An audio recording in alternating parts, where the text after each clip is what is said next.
cutting off his ear. Then Jesus said to him, Put your sword back into its sheath, for all who take the sword will perish by the sword.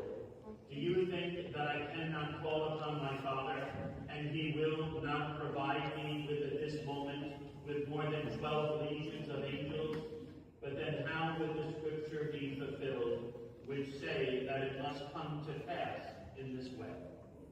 At that hour, Jesus said to the crowds, Have you come out against a robber with swords and clubs to seize me?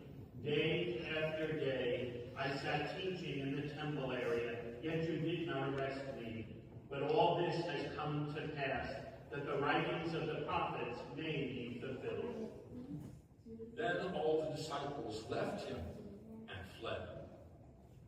Those who had arrested Jesus led him away to Caiaphas, the high priest, where the scribes and the elders were assembled. Peter was following him at a distance, as far as the high priest's courtyard, and going inside, he sat down with the servants to see the outcome. The chief priests and the entire Sanhedrin kept trying to obtain false witness against Jesus in order to put him to death, but they found none, though many false witnesses came forward.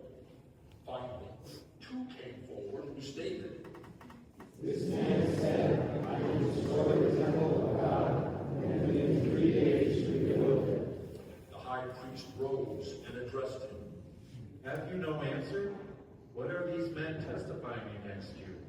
But Jesus was silent. Then the high priest said to him, I order you to tell us, under oath before the living God, whether you are the Christ, the Son of God. Jesus said to him in reply, You have said so, but I tell you, from now on you will see the Son of Man seated at the right hand of the power and coming on the clouds of heaven. Then the high priest tore his robes and said, He has blasphemed. What further need have we of witnesses? You have now heard the blasphemy. What is your opinion? They said in reply, He deserves to die. Then they spat in his face and struck him, while some slapped him, saying, Prophesy for us, Christ. Who is it that struck you?